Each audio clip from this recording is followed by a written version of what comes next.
میرے محترم دوستو،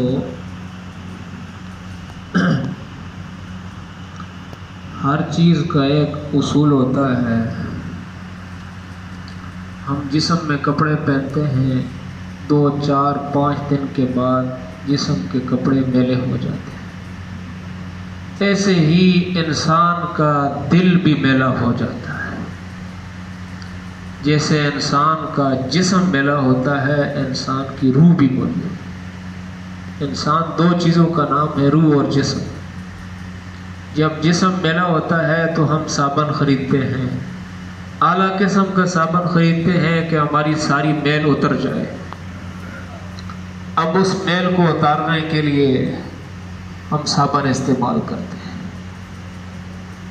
ایسے ہی میرے عزیزو، انسان کی روح بھی میلی ہو جاتی ہے۔ انسان کے کپڑے میلے ہوتے ہیں، اس کو صابن اور سرف کے ساتھ دھویا جاتا ہے۔ ایسے ہی انسان کا جسم میلا ہوتا ہے، صابن کے ساتھ دھویا جاتا ہے۔ میرے عزیزو، انسان کی روح بھی میلی ہو جاتی ہے، اور روح صابن کے ساتھ نہیں دھلتی۔ انسان کی روح گناہ کرنے کے ساتھ میلی ہو جاتی ہے، اور یہ روح قرآن کے ساتھ صاف ہوتی ہے، ذکر کے ساتھ صاف ہوتی ہے، جو ہمارے پاس ہے ہی نہیں، ہمارے پاس وقت ہی نہیں۔ جب انسان مر جاتا ہے، اصل روح چلی جاتی ہے۔ جسم تو 2 کپڑوں میں لپیٹ کے کیڑے کھا جاتے ہیں، اصل تعلق تو روح کا ہوتا ہے، عذاب بھی ثواب بھی۔ تو یہ مہینہ اللہ نے روح کو بنانے کے لیے دیا ہے کہ اپنے روح کو پاک کر لو، اپنی روح کو صاف کر لو۔ آج دنیا میں 2 قسم کے لوگ موجود ہیں۔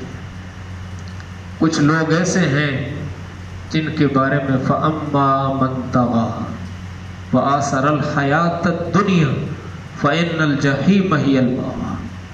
قرآن کہتا ہے کہ وہ اپنی منشا کے مطابق، اپنے جی کے مطابق صبح شام، شام صبح، مرضی سے کھانا، مرضی سے پینا، مرضی سے سونا، سارے کام مرضی سے کرتے ہیں۔ قرآن کہتا ہے فَإِنَّ الْجَحِيمَ هِيَ الْمَأْوَىٰ، جہنم ان کا ٹھکانہ ہے۔ اب جہنم کیا ہے؟ آپ اندازہ لگاؤ، جون جولائی کے مہینے میں جب ہم باہر نکلتے ہیں، وہ 1-2 بجے کا ٹائم ہوتا ہے، تو ہم پیدل بھی 1 میل کا سفر مشکل سے کرتے ہیں۔ کیوں؟ جسم میں کپڑا موجود ہے، پاؤں میں جوتے موجود ہیں، لیکن 1 میل پیدل چلتا ہے انسان تو ہائے ہائے کرتا ہے۔ آپ اندازہ لگاؤ، قرآن نے کہا جہنم کیا ہے؟ جہنم میں سرابیلہم من قطران وتغشی وجوہہم النار۔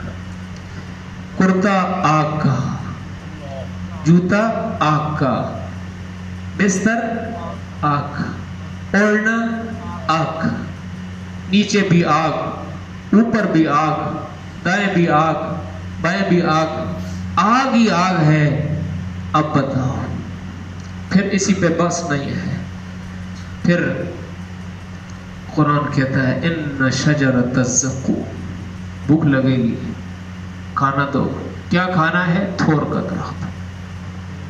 جب کھائیں گے حلق میں اٹک جائے گا، پانی دے دو۔ ثم صبوا فوق راسہ من عذاب الحمیم، ماء حمیم، کیسا پانی دیا جائے گا؟ حلق منہ کے قریب کریں گے، سارا چمڑا جل کے اندر گر جائے گا، پیئیں گے ساری آنتیں نیچے سے باہر۔ اب کیا ہوگا؟ اللہ فرمائیں گے اس کو زنجیروں میں باندھو، خذوہ فغلوہ ثم الجحیم صلوہ۔ پکڑنے کے لیے کون آئیں گے؟ آج دنیا میں اللہ ہم سب کو بچا لے۔ کسی بندے کو پولیس آتی ہے، ہتھکڑی لگاتی ہے، کتنی ذلت ہوتی ہے۔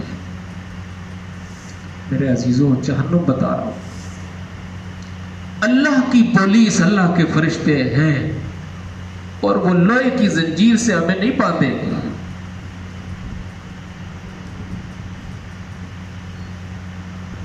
وہ اللہ کی جہنم کی آگ کی کڑیاں ہوں گی، اور پھر وہ باندھیں گے.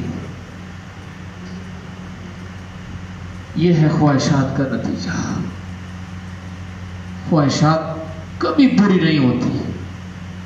2 منٹ کی کھیل ہے، خواہش کا مزہ ختم ہے، گناہ باقی رہ گیا. اس لیے اگر ہم ان فرشتوں کی مار برداشت کر سکتے ہیں پھر تو توبہ نہ کریں. جہنم کی یہ عذابات برداشت کر سکتے ہیں پھر تو ہم توبہ نہ کریں. لیکن اگر نہیں کر سکتے تو آؤ اپنی زندگی کا رخ بدلنے کی نیت کرو. جہنمی لوگوں سے پوچھا جائے گا لم نکو، آپ یہاں جہنم میں کیوں آئے ہو؟ کیوں؟ ماں سلککم فی سقر،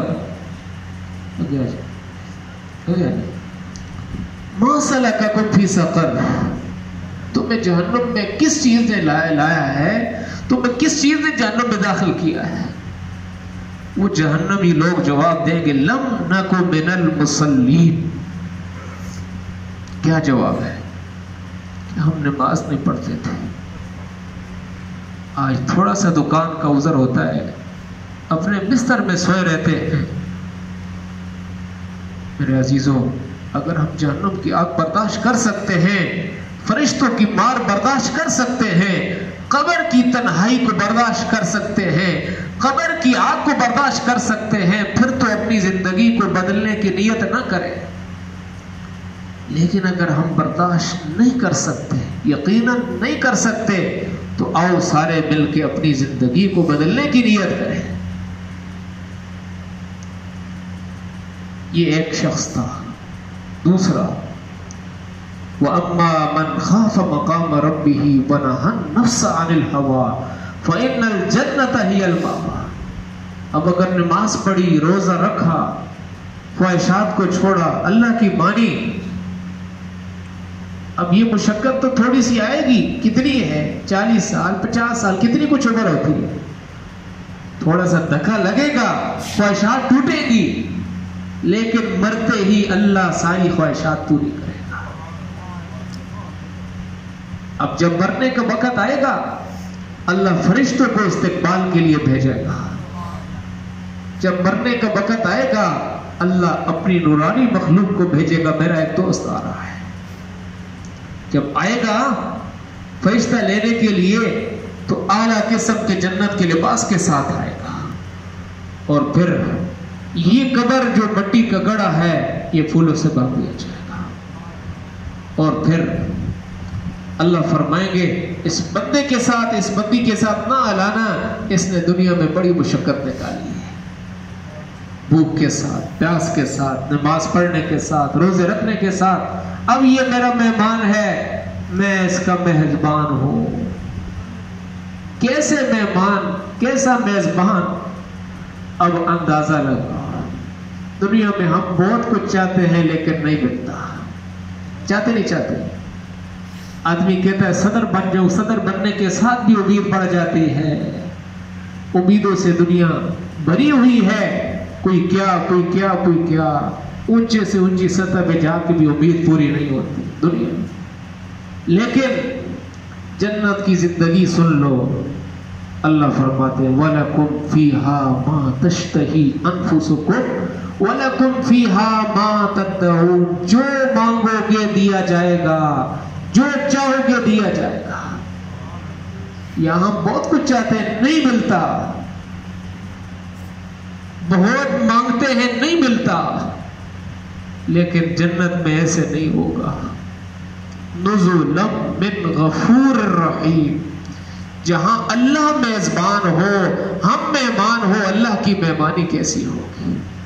تو آؤ عارضی دنیا کے لیے، 2 دن کے نفع کے لیے، 2 دن کے فائدے کے لیے اپنی قبر کو خراب نہ کرو، اپنی آخرت کو خراب نہ کرو. نماز کی پابندی میں کرو، روزہ رکھو، تلاوت کرو، ذکر کرو، ماں باپ کا احترام کرو، حرام سے بچو، حرام سننے سے، حرام دیکھنے سے، حرام بولنے سے، ان ساری چیزوں سے توبہ کر لو.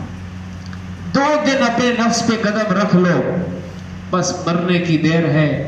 اللہ استقبال کے لیے کھڑے ہیں. اللہ ہماری ساری تھکاوٹ دور کر دے گی. میں نے 2 چیزوں پہ بات کی ہے. ساری بات کا 10-15 منٹ کی بات کا خلاصہ، دنیا میں جتنی خواہشات ہیں ان خواہشات کی لذت تھوڑی ہے۔ اب زنا کیا ہے کتنی کچھ لذت ہے، 1 گھنٹہ 2 گھنٹے، شراب پیے کتنی کچھ لذت ہے، نماز چھوڑی ہے، نماز بستر پہ سو رہے ہیں، کتنا نیند کا مزہ آئے گا۔